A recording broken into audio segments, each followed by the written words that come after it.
이렇게 이제 뮤지컬의 종류 중에서 가장 많은 게 백스테이지 뮤지컬이라고 하는 것들이 40년대 때 가장 큰 전성기를 누렸었는데, 이건 무대가 자체가 사실은 중요한 영화의 배경이 되고 장치가 되면서 대부분의 인물들이 공연과 관련된 인물들이 주인공인 거죠. 그리고 사람들이 좋아하는 이유 중에 하나는, 그 중에는 이미 기성에 성공한 돈과 같은 인물도 있지만 캐시와 같이 성공을 꿈꾸는 캐릭터들이 있는 거예요. 그 둘이 엮여지면서 로맨스가 발생을 하고, 그 과정에서 갈등도 생기고 연적 관계도 생기고, 이런 거에 대한 그 어두운 버전 얘기는 블랙스완과 같은 영화가 될 거예요. 그거는 완전히 다크하게 만들었던 영화라고 볼 수가 있고, 대부분의 그 뮤지컬적인 요소가 있는 장르 영화들은 그걸 가볍게 만들어내면서 스타 탄생하는 것을 같이 지켜보기 때문에, 뭐 아이돌에 대해서 일반 대중들이 갖고 있는 관심사처럼 스타가 탄생하는 과정을 같이 지켜보는 거 상당히 즐겁거든요.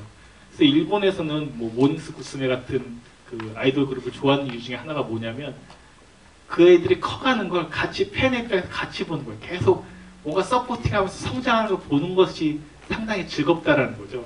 그게 이제 일본 아이들은 저희보다 한 20년 전 정도 더 빨리 간 역사이기 때문에, 그러다 보니까 이제 이런 지경까지 이르게 됐는데, 자연스럽게 이제 드러나는 것처럼 스타 탄생이라고 하는 것은 누구나 꿈꾸고 있는 마음속에 욕망이기도 하고, 그게 이제 꼭 대중적인 스타가 아닐지라도 누군가 어떤 식으로든 다 스타가 되고 싶어 하기 때문에 뮤지컬 장르는 그것을 계속 건드려주면서 간다는 거죠. 재밌는 건 좀 달라지는 측면들은 생겨요. 왜냐하면 뮤지컬 장르도 계속 반복되다 보면 자기 반영들이 다 뒤집혀지니까요. 예를 들면 이 영화 이제 제가 비교해서 써놨던 게, 최근에 개봉했었던 칸 영화제에서 공개가 됐었던 아티스트라는 영화가 있어요. 그 영화에서도 역시 싱잉 인 더 레인을 거의 다 가지고 와서 패러디를 해요. 근데 달라지는 지점이 뭐냐면, 이 영화에서는 모든 이야기를 끌고 가는 지점이 돈이잖아요. 남자 주인공이 스타를 만들기 위해서 계속 노력해준다고 해요. 심지어 캐시가 아주 막 도망가는데, 저 여자 잡으세요, 저 여자가 바로 진정한 스타입니다 라면서 만들어주는 얘기잖아요. 근데 아티스트에서는 그게 어떻게 뒤집히냐면, 이 남자 주인공, 돈에 해당하는 인물은 망해버렸어요. 유성영화 시대가 오자마자.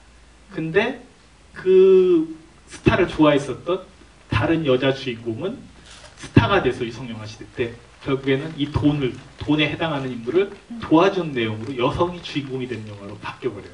이게 뭐냐면, 뮤지컬 영화의 같은 자장 안에서도, 스타 탄생 안에서도 예전에는 남자가 다 만들어주는 그런 가부장적인 스토리였었다고 한다면, 그래도 이제 2000년대 만들어진 뮤지컬 영화 문법에서는 역시 뒤집혀서 후배인, 그리고 그를 사랑하는 여자가 이 남자를 지켜주는 얘기로, 그래서 다시 스타로 등극시키는 얘기로 아티스트는 결론이 나요.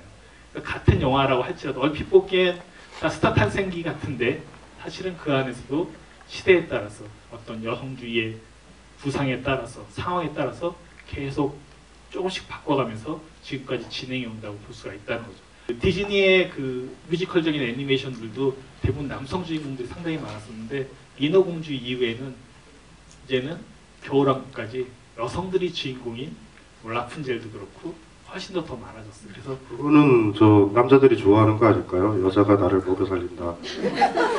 솔직히 말하면 그럴 수도 있죠.